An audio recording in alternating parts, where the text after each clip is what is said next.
Vamos a leer el texto bíblico. El texto bíblico dice así: Pablo, prisionero de Jesucristo, y el hermano Timoteo, al amado Filemón, colaborador nuestro, y a la amada hermana Apia, y a Arquipo, nuestro compañero de milicia, y a la iglesia que está en tu casa. Gracia y paz a vosotros, de Dios nuestro Padre y del Señor Jesucristo. Ahora tú puedes leer el texto y preguntar así: ¿qué mensaje Dios tiene para mí? Por ejemplo, si tu hijo está en las drogas, ¿cómo te ayuda este texto a resolver ese problema? Si tu matrimonio está hecho pedazos, ¿cómo te ayuda este texto a resolver tu problema? Si estás desempleado, ¿de qué manera este texto te ayuda? Si vives peleando con tu patrón o con tu empleado, con tu vecino, ¿de qué manera este texto te ayuda? Si estás prisionero de un vicio, ¿cómo este texto te va a ayudar a quedarte libre de ese hábito? Esto es lo que hay que entender. Y ese es el trabajo del predicador. Y es por eso que el predicador, antes de venir a predicar una hora, tiene que estar horas y horas y días y semanas analizando el texto y estudiando y tratando de entender y pidiéndole a Dios iluminación. Pero aquí hay un mensaje poderoso para ti.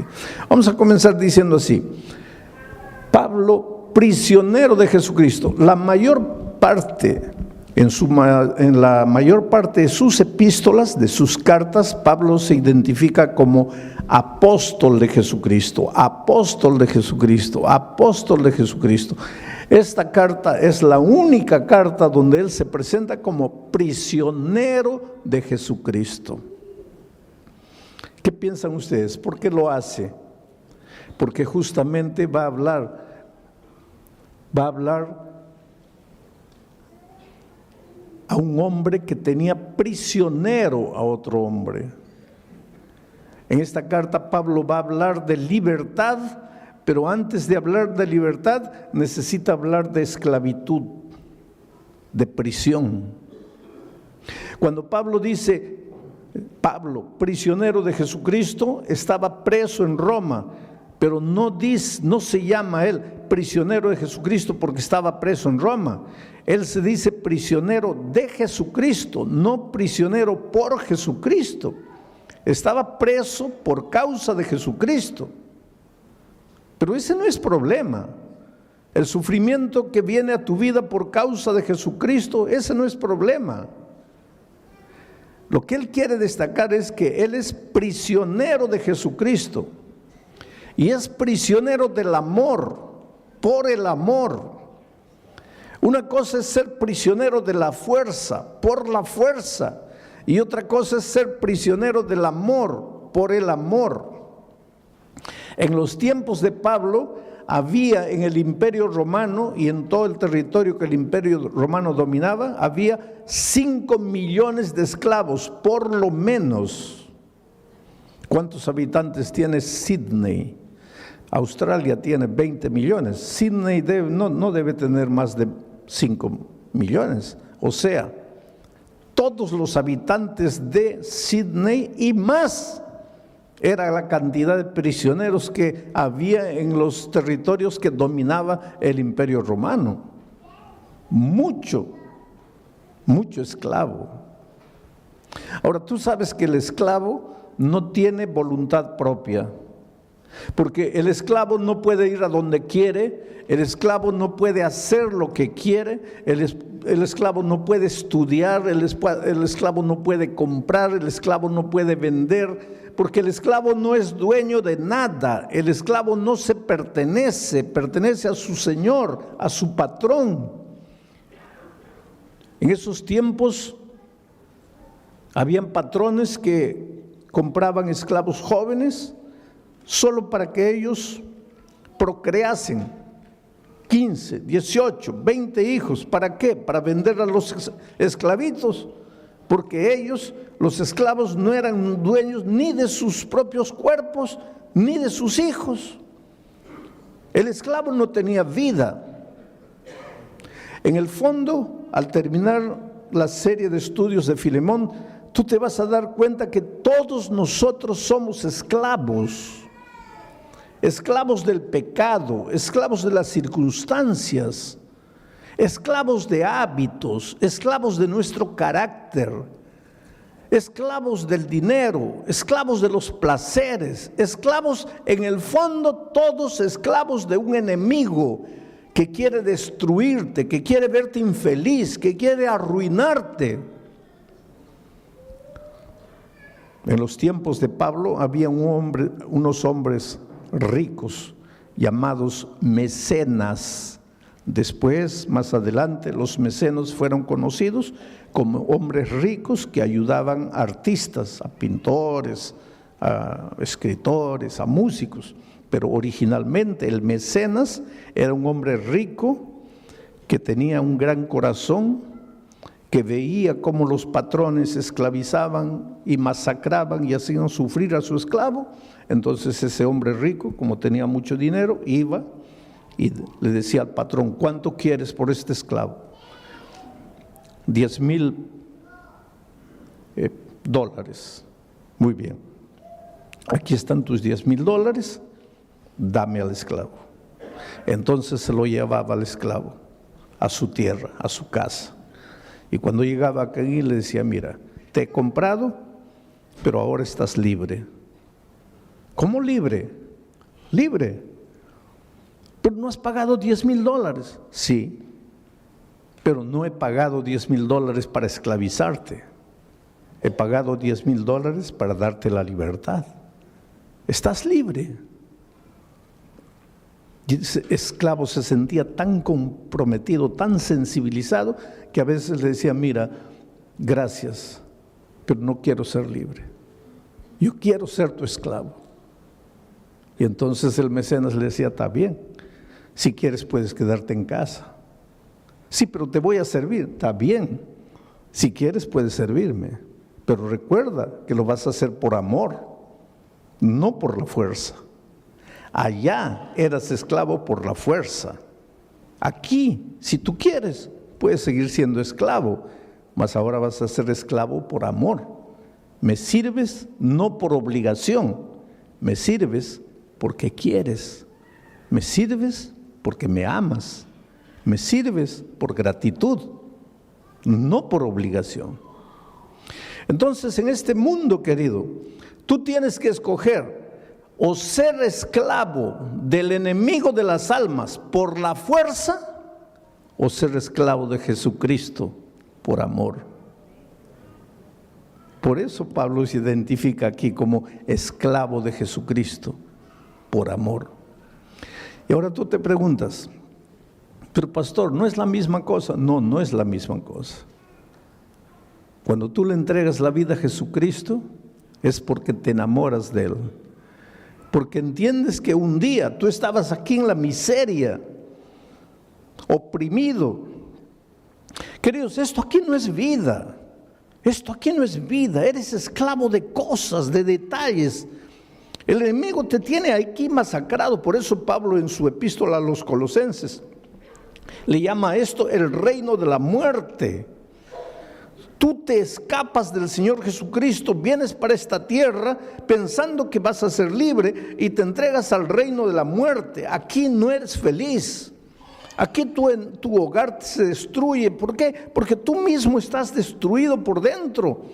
Y Jesucristo viene, ingresa al reino de la muerte y te compra, no con oro ni con plata, no te compra por 10,000 dólares, te compra con su sangre preciosa y te lleva al territorio de la vida y te dice: hijo, ya pagué el precio, ya no necesitas vivir sufriendo como antes, estás libre. Y ahora tú amas al Señor Jesucristo y le dices: Señor, está bien, estoy libre, pero te voy a servir, pero te voy a servir por amor.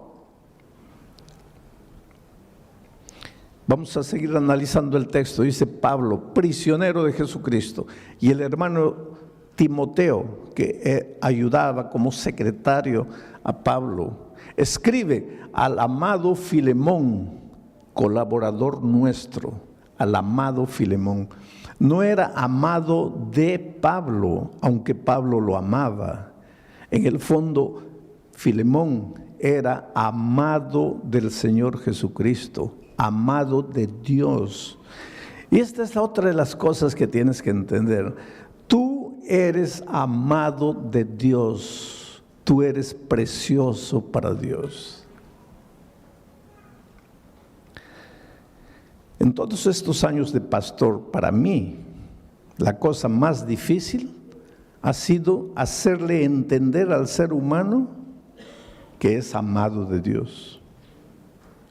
Te voy a decir una cosa, Dios te ama de una manera que tú jamás vas a entender. Dios te ama. La gente dice así, pero pastor, ¿cómo Dios puede amarme si yo soy malo? Dios te ama. Si eres bueno, te ama. Si eres malo, te ama. Si aceptas la palabra de Dios, te ama. Si la rechazas, te ama. Si te portas bien, te ama. Si te portas mal, te ama. Hay dos cosas que necesitas colocar en tu mente. No hay nada que puedas hacer para que Dios te ame, porque Dios ya te ama sin que hagas nada. Y hay otra verdad. No hay nada que puedas hacer para que Dios deje de amarte, porque hagas lo que hagas, Dios siempre te va a amar. El otro día un viejito, un ancianito, me dice, pastor, no diga eso. ¿Por qué? Porque si usted dice eso, los pecadores van a decir, pues si Dios me ama, entonces ¿para qué me preocupo? Ya Dios me ama. Quiere decir que yo tengo que adaptar lo que Dios dice a mi manera de pensar. No puedo. A mí humanamente, los que merecen amor son los buenos. Los malos no merecen amor. Eso es para mí como ser humano. Pero Dios es Dios. Y la Biblia dice que Dios es amor. No dice que Dios tiene amor, dice que Dios es amor. Yo creo que los seres humanos difícilmente logramos entender esto, porque para nosotros los hombres aquí está Dios y aquí está su amor. Pero desde el punto de vista bíblico, Dios está aquí y su amor. No hay separación entre Dios y su amor. Dios es amor. Y para que entiendas bien esto, te voy a hacer una ilustración tonta, porque esta ilustración es tonta. ¿De qué está hecho este púlpito? De microfibra. ¿De qué está hecho mi traje? De tela. ¿De qué está hecho mi zapato? De cuero. ¿De qué está hecho este micrófono? De metal. Y ahora viene la pregunta tonta. ¿De qué está hecho Dios? Pues es una tontería, Dios no está hecho, Dios es Dios. Pero solo para que entiendas, y si estuviera hecho Dios, ¿de qué estaría hecho? ¿Cuál es la sustancia de su ser? ¿Cuál es la esencia de su ser? Pues Dios es amor. Por lo tanto, cuando tú dices, si te portas mal, Dios te va a dejar de amar, ¿qué tontería estás diciendo? Estás diciendo, si te portas mal, Dios va a dejar de ser amor. Dios nunca va a dejar de ser amor. Dios nunca va a dejar de amarte. Él es Dios, Él es amor. Él jamás te va a dejar de amar. Entonces, pastor, no necesito preocuparme porque ya estoy salvo. No digas eso. Porque yo te estoy hablando del amor de Dios, no te estoy hablando de la salvación. Hay mucha gente que se va a perder a pesar del amor de Dios. Porque el amor de Dios no te va a salvar. Para salvarte necesitas aceptar experimentar el amor de Dios. Y cuando tú estás aquí en el territorio de la muerte, tú no quieres a Dios. Dios te ama. ¿Acaso Dios no dice, no quiero la muerte del impío, sino que se arrepienta y regrese? Pues aquí está Dios, no quiere tu muerte. Pero si tú estás en el territorio de la muerte y no aceptas a Dios, pues te vas a morir. No porque Dios dejó de amarte, sino a pesar de que Dios te ama. Querido, nunca te preguntes, ¿dónde está Dios cuando el dolor llega a tu vida? Porque Dios está siempre en el mismo lugar. No es Dios que te deja, eres tú que deja a Dios. No es Dios que te abandona, eres tú que lo abandonas. No es Dios que se separa de ti, eres tú que te separas de Él. Dios está siempre llamando, llamando, llamando. Desde el Génesis hasta el Apocalipsis, Dios llama. En el jardín del Edén, Adán, ¿dónde estás tú? En el libro de Apocalipsis, el último capítulo, las últimas palabras, y el Espíritu y la iglesia digan, ven, y el que oiga, venga, y el que tenga sed, venga y beba del agua. Llamado, Dios llama, hijo, ven, ven, ven. ¿Por qué? Porque tú estás aquí. Tú te has separado de Dios, tú te has venido aquí, y aquí tú puedes hacer lo que quieras para ser feliz, pero siempre vas a estar vacío. Llega la noche, no puedes dormir, tienes ganas de llorar, no sabes por qué. Te esfuerzas, nada te sale bien, te casas lleno de amor, en poco tiempo tu hogar está destruido. Traes al mundo un hijo con alegría, lo educas, lo amas. Cuando llega a grande, él se destruye solo. No sabes qué hacer, no tienes paz. ¿Por qué? Porque estás separado de Dios. Aquí en el territorio de la muerte puedes hacer lo que quieras. Nunca vas a estar completo. Necesitas devolverte al Señor Jesucristo. Aquí eres esclavo del enemigo por la fuerza. Necesitas ser esclavo del amor, por el amor. Y eso es lo que Pablo dice. Pablo, prisionero de Jesucristo, y el hermano Timoteo, al amado Filemón, colaborador nuestro, y a la amada hermana Apia y Arquipo, nuestro compañero de milicia. ¿Quién era Apia, esposa de Filemón? ¿Quién era Arquipo, hijo de Filemón y de Apia? Interesante que Pablo dice que en la casa de ellos había una pequeña iglesia. La iglesia cristiana en sus orígenes no construyó templos. Tú sabes que el primer templo fue construido por un emperador muy conocido por nosotros, porque ese emperador tuvo dos ideas, entre comillas, extraordinarias para él y para el enemigo de Dios. ¿Sabes cuáles fueron esas dos ideas? La primera idea, cambiar el día de reposo del sábado para el domingo. ¿Cómo se llamó ese emperador? Constantino. Pero él tuvo una segunda idea, construir un templo, porque hasta Constantino nunca se había construido templos. Y te estoy hablando del siglo III. ¿Y dónde se reunía la iglesia cristiana en sus primeros años? En las casas o en las sinagogas, porque habían judíos enteros que se convertían y la sinagoga se quedaba vacía. Y entonces se reunían en las sinagogas. Pero en la sinagoga no había púlpito, la gente no estaba ahí y el predicador aquí.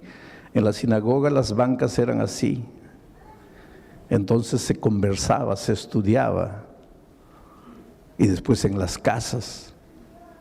Y en la casa de Filemón estaba su esposa Apia, su hijo Arquipo, y ellos se reunían en la casa para estudiar la palabra de Dios, invitaban a sus vecinos, y entonces esa familia de 3 ya tenían 4, 8, 10 estudiando la palabra de Dios, y cuando ya se hacía un grupo que no cabía en la sala, entonces se dividía el grupo y se abría en otra casa, y cuando se llegaban a 12, se dividían y se iban a otra casa y la iglesia se multiplicaba de esa manera. Pero entonces Constantino inventó el templo. Como él se convirtió al cristianismo, entre comillas, pues ahora tenía todo el dinero del gobierno, construyó un templazo enorme y las personas salieron de las casas y se fueron al templo. Y ahí entró el problema. Se acostumbraron a quedarse sentadas oyendo a un hombre y desapareció la vida de la iglesia. Si tú quieres devolverle vida a la iglesia, no digo ahora que no nos reunamos como cuerpo todos en un templo, pero la vida de la iglesia tiene que estar en las casas, en los grupos pequeños en las casas. Esto es bíblico. Y en los lugares donde la iglesia ha vuelto a vivir en las casas, la iglesia crece espiritualmente y se multiplica, porque es más fácil para el vecino caminar 10 pasos a la casa del vecino que caminar 15 kilómetros hasta el templo. Entonces la vida está en las casas. Era así que la iglesia se multiplicaba en los primeros años. Pero mi mensaje esta noche está en el último versículo. Gracia y paz a vosotros, de Dios nuestro Padre y del Señor Jesucristo. Esa no es una simple manera de saludar, gracia y paz. Allí está la esencia de la vida cristiana. Porque para ser feliz en la vida, para ser próspero, necesitas primero paz. Un hombre que no tiene paz, una mujer que no tiene paz, no puede ser vencedor. Si tú te preguntas, pastor, ¿por qué nada me da resultado en la vida? Yo te respondo en el nombre de Jesucristo, no tienes paz en tu corazón. Y la paz no es resultado de tratamiento psicológico, no es resultado del análisis, del psicoanálisis. La paz es resultado de la gracia. Si tú aceptas la gracia de Jesucristo, el resultado va a ser la paz. Pero quiero explicarte esto. El ser humano es como un triángulo. Tiene un lado mental, emocional. Aquí, este lado, mental, emocional. ¿Por qué coloco en el mismo lado la mente y las emociones? Porque nosotros somos interesantes. Yo te amo con todo mi corazón. Nadie ama con el corazón. El corazón es un órgano del cuerpo que solo tiene una función. Su función no es amar. Su única función es bombear sangre. Nadie ama con el corazón, se ama con la cabeza. Pero poéticamente es, te amo con todo mi corazón. Tu pobre corazón está bombeando sangre, no está ni preocupado en amar. Quien ama es tu cabeza. Una persona odia con la cabeza. Una persona peca comenzando con su cabeza. Una persona se resiente con su cabeza. De aquí nacen las emociones. Por eso todos los seres humanos tienen un lado mental, emocional. Tienen un lado físico. Tienes hambre, tienes sueño, te cansas, tienes un lado físico, un cuerpo. Y tienes un lado espiritual. Todas las personas tienen este lado espiritual. La felicidad en la vida, si quieres ser feliz, es simple. Este triángulo tiene que estar perfecto.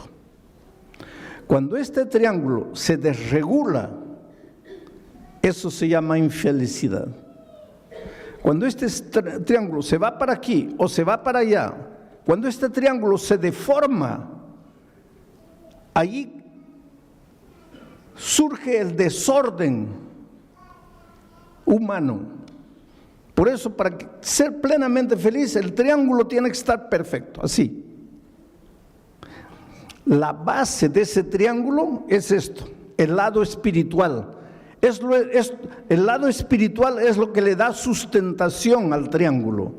Cuando tu lado espiritual va bien, tu lado emocional, mental va bien y tu lado físico va bien. Pero la base es el lado espiritual. Esto se llama paz. Estás en paz cuando estás en armonía, cuando el triángulo está perfecto. Todos los seres humanos tenemos un lado mental emocional, un lado físico y un lado espiritual, quieras o no quieras. El otro día yo viajaba de San Pablo a Brasilia y a mi lado estaba sentado un periodista brasileño famoso por ser un gran periodista y famoso por ser ateo, y él no esconde el hecho de que sea ateo. Pero en la conversación pues me preguntó quién era, yo le dije que era pastor. Y comenzamos a hablar de asuntos espirituales. Y él me dice, mire pastor, yo no soy un ser espiritual. ¿Por qué? Porque yo no creo en Dios. Le digo, pero usted puede no creer en Dios, pero usted tiene un lado espiritual. No, pastor, no me entiende. Yo no creo en Dios, yo no creo en esas cosas, por lo tanto yo no tengo ese lado espiritual. Hay mucha gente que piensa así, no, yo no tengo el lado espiritual. No, eso no depende de ti, querido. Eso no depende de ti. Tú estás vivo, entonces eres un ser mental, emocional, físico y espiritual, aunque no quieras. Por ejemplo, si tú me dices, pastor, yo no tengo el lado físico, yo no tengo hambre. Está bien, puedes decir, pero vas a tener hambre. No, yo no creo en el hambre. Está bien, puedes no creer, pero vas a tener hambre. Pero pastor, yo puedo escribir un libro diciendo que el hambre no existe, pero cuando llega la hora de comer, vas a tener que comer, porque eso no depende de ti. No eres tú. Dios te ha hecho así. Tú odias, tú amas, porque tienes un lado espiritual. Tú tienes hambre, tú te cansas, tú duermes, porque tienes un lado físico, no depende de ti.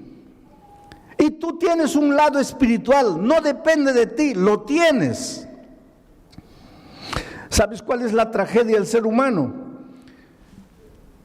Que hace todo para desarrollar su lado mental, emocional. Hace todo para desarrollar su lado físico, pero no hace nada para desarrollar su lado espiritual. Y sin embargo es el lado espiritual que sustenta la unidad de su ser. Entonces por eso es que el ser humano en este lado le va bien, tiene un título doctoral, tiene buen empleo, pues hace psicoanálisis, pero algo le falta. En este lado pues hace ejercicio, se cuida, se alimenta bien, pero algo le falta. Y se pregunta, pero ¿por qué no soy feliz? Pero es que te está faltando el lado espiritual. Y para que sientas que está bien esto, tienes que devolverte al que te creó. Porque hay una cosa, tú viniste de las manos de Dios, por lo menos.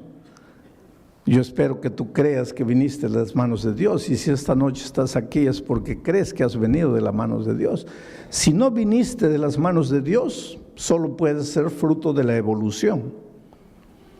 Hay mucha gente que cree que el ser humano es fruto de la evolución. Si eres fruto de la evolución, entonces eres fruto del acaso. Eres una coincidencia. Y si eres fruto del acaso, tú no sabes de dónde vienes y no sabes a dónde vas y no sabes por qué viniste al mundo. Yo prefiero creer que vengo de un Dios de amor, que tiene un plan para mí, y que si las cosas no están andando bien en mi vida es porque no he descubierto ese plan. ¿Dónde está ese plan? En la palabra de Dios. El otro día alguien me dice, pero pastor, yo no quiero estudiar la Biblia porque no quiero cambiar de religión. Hay mucha gente que piensa que hay que estudiar la Biblia para cambiar de religión. La Biblia no tiene nada que ver con religión. La Biblia tiene que ver con la vida, con tu vida. Por eso Pablo, cuando empieza su carta, dice, te deseo paz, pero nunca vas a tener paz si primero no tienes gracia? ¿Qué cosa es gracia? Viene de la palabra gratis. No tienes que hacer nada para salvarte. No tienes que comprar la paz. No tienes que comprar el sueño. No tienes que comprar el amor. Tú no eres salvo porque merece. Nadie merece. Todos estamos destituidos de la gloria de Dios. Todos hemos pecado. Tú necesitas gracia. Tú necesitas ser amado. Tú necesitas devolverte. Tú necesitas reconocer que lejos de Jesús nunca serás feliz. Por eso estas 4 noches te voy a mostrar tu necesidad de Jesucristo. Pastor, ¿esto que acabo de predicar funciona? Claro que funciona. Y te voy a mostrar ahora con una historia de la vida real cómo esto funciona. Yo estaba predicando hace algunos años atrás en la ciudad de Santa Cruz de la Sierra, en Bolivia. ¿Hay algún boliviano aquí? Bueno, ahí hay una señora boliviana, qué bueno. ¿No es de Santa Cruz de la Sierra? No, muy bien. Yo estaba predicando en Santa Cruz de la Sierra. Ahora en el mes de septiembre vuelvo a Santa Cruz de la Sierra, vuelvo a Bolivia para predicar 4 noches, una en La Paz, otra en Oruro, otra en Cochabamba y otra en Santa Cruz. Pero yo estaba predicando en Santa Cruz en un estadio así cubierto para unas 5,000 personas. Y pues todas las noches cuando yo termino de predicar hago un llamado. Pido a las personas, ¿cuántos quieren aceptar a Jesucristo y venir aquí adelante? Esta noche también voy a hacer una invitación. Más adelante, ahorita no. Pero ¿por qué digo que las personas se levanten y vengan? Por un simple motivo. Yo no soy simplemente un expositor de un tema. Yo soy un pastor, yo soy un predicador. Y mi misión no es solo exponerte un tema y decirte que Dios te bendiga. Mi misión es llamarte, traerte a Jesucristo.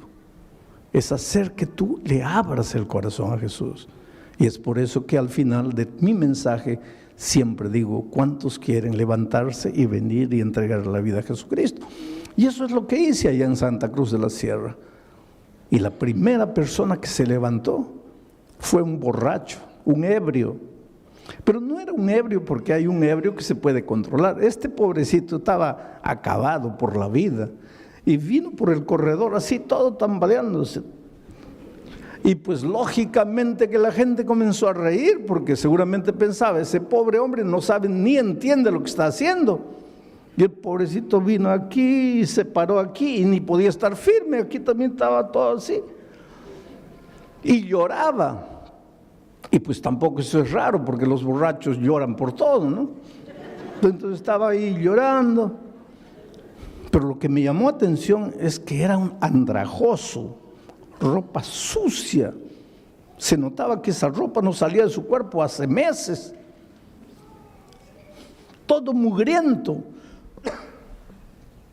Cabello largo, sucio. Barba. Y olía mal, olía feo. Porque después de él, mucha gente comenzó a venir. Pero cuando llegaban cerca de él, así con discreción se retiraban un poco distante porque no podían aguantar el olor de ese hombre. Horrible. Pero ahí estaba él. Bueno, terminó esa noche. La siguiente noche dije así: los que anoche se han levantado ya no se levanten hoy porque anoche ya se levantaron. Hoy día yo quiero que se levanten solo los que no estuvieron anoche. A ver, ¿quién es la primera persona que se va a levantar? ¿Y quién aparece ahí atrás? El borracho nuevo. Y llega aquí. Y pues la gente ahora sí se largó a reír porque dijo, ahí está la prueba de que no entiende nada. Porque si el pastor dijo que los de anoche ya no se levantan y él vuelve a levantarse, pues está borracho. La tercera noche, pregunto, ¿quién es la primera persona? Y yo pensé, el borracho va a aparecer. No apareció. La otra noche no apareció, pues pensé ya no vino más. Pero la última noche hice otra invitación. Dije, mire, todas las noches les he llamado para que ustedes se levanten y vengan y le entreguen la vida a Jesucristo. Pero esta noche quiero invitarles, ¿cuántos quieren bautizarse? Y la primera persona que se levantó fue un hombre, camisa blanca, pantalón jeans, y traía una Biblia en la mano, y venía así. Y llegó aquí al frente. Se notaba que estaba bien peinadito porque se había echado bastante gel en la cabeza, su cabello estaba duro. Y aquí al frente con su Biblia así lloraba y lloraba y lloraba. Mucha gente vino esa noche. Y yo le dije, espera, yo te conozco a ti. Y él levantó la cabeza y dice, pastor, el borracho soy yo. Pero no estaba borracho. Estaba sano, se había bañado, se había cortado el cabello, la barba. Estaba bien vestido. Bueno, terminó aquella noche, comenzó el bautismo, yo me fui al camarín, estaba sentado ahí. Cuando salgo lo veo en el corredor, llorando. Y me acerco y le digo, oye, ¿qué fue? Y él dice, pastor, es que yo quise bautizarme esta noche, pero los hermanos no quieren. Dicen que si el domingo yo he estado borracho, ¿cómo me voy a bautizar hoy día? Ellos quieren que yo espere. Y él dice, sí, yo entiendo, pastor. ¿Quién va a creerme? ¿Quién va a creer en mi conversión si hace 5 días yo estaba borracho? Lo que nadie sabe es mi historia, pastor. ¿Qué historia? Me dice, pastor, yo tenía 20 años, 21 años. Era un ingeniero bien empleado en una de las mejores empresas mineras de mi país.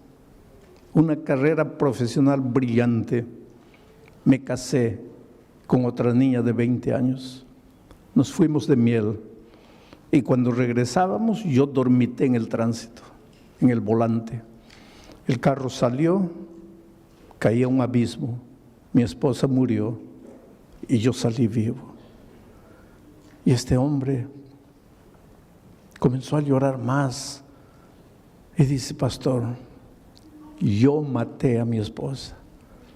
Le digo, pero muchacho, me acabas de decir que fue un accidente. Fue un accidente, pastor. Pero quien estaba manejando el carro era yo. Quien dormitó fui yo. Quien tenía que morir era yo. Pero yo salí vivo y mi pobre esposa murió. Ese día se acabó mi vida, pastor. Ya no me interesó nada. En ese tiempo yo no tenía a Jesucristo. Y un hombre sin Jesucristo, ¿qué puede hacer? Pues yo hice lo que todo hombre que no tiene a Dios hace. Me entregué a la bebida, comencé a beber. En 6 meses, después de muchas advertencias, perdí el empleo por causa de la bebida. A mí no me interesaba nada. Pastor, estamos cumpliendo ahora, este año, 30 años de aquel incidente. 30 años. Yo perdí el empleo, me escondí de la familia, me vine a Santa Cruz. Yo no vivo, pastor, yo soy un animal. Yo nunca me baño, yo nunca me cambio de ropa.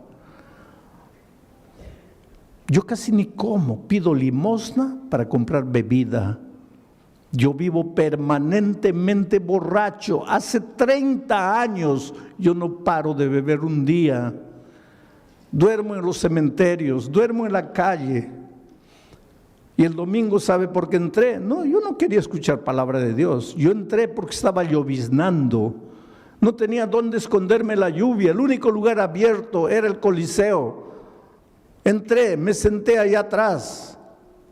Yo estaba borracho, totalmente borracho. Pero yo me di cuenta de todo y yo entendí todo lo que usted predicó. ¿Cómo entendiste? Pastor, cuando usted dijo así, Esta noche solo tienes dos caminos. El primer camino es levantarte y volver a la casa y continuar viviendo la vida que has vivido hasta hoy. Pastor, ese camino para mí no existía. Yo me iba a levantar para volver a qué casa si yo no tenía casa. Para continuar viviendo la vida. ¿Qué vida si yo no tenía vida? Por lo tanto, ese primer camino no existía para mí. Ahí usted dijo, hay un segundo camino. Levantarte y venir aquí y entregarle la vida a Jesús. Pastor, es verdad que yo estaba borracho. Mi mente oscurecida por el alcohol. Yo sentí cuando la gente se rió de mí. Pero ese era mi único camino. Yo estaba perdido. Yo era un animal. En mi dolor yo me daba cuenta de lo que pasaba. Y yo entendí que solo Jesús podría hacer algo por mí. Por eso me levanté. Por eso vine, tambaleando, pero vine. Y la segunda noche, usted piensa que no entendí, que usted dijo, ya no vengan los de la otra noche. Entendí. Pero yo vine, ¿sabe por qué? Porque la primera noche, después de venir aquí adelante, yo salí y volví a beber.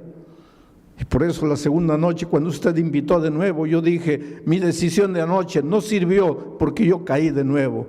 Por eso me levanté. Pero esa noche, pastor, salí y ya no bebí. Y la tercera noche ya no bebí. Y la cuarta noche, cuando usted dijo, Dios te ama, yo levanté los ojos al cielo y pregunté, ¿cómo Dios puede amarme? ¿Quién soy yo para que me ame? Yo no valgo nada, yo soy basura. ¿Cómo puede Dios amarme? Pero creí en el amor de Dios. Y vine la siguiente noche, y vine la otra noche. Y hoy día cuando usted dijo, ¿cuántos quieren bautizarse? Yo vine, pero no me dejaron bautizar.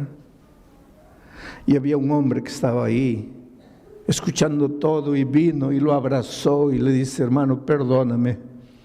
El que dijo que no podía bautizarte fui yo, pero es que no conocía tu historia.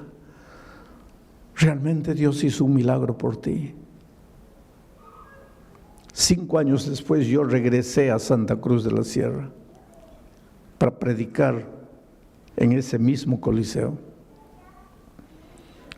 Y cuando llegué al coliseo, mucha gente, miles de personas entrando, y había un hombre de chaleco fosforescente, con un radio en la mano, con una linterna en la otra, corría de un lado para otro, daba órdenes, cierren aquella puerta, abran la otra, eso, y aquí, corre para allá. Y cuando llegó mi carro, él comenzó a transmitir, llegó el pastor, abran la puerta de atrás y tal. Y el pastor me dice, pastor, ¿se acuerda de este hombre? No, es el borracho de 5 años atrás. Ahora está coordinando todo el sistema de seguridad del evento, transformado por Dios. Está bien empleado. En esa época estaba de novio, se iba a casar. Ahí yo me pregunto, ¿quién es Jesús? ¿Quién es Jesús?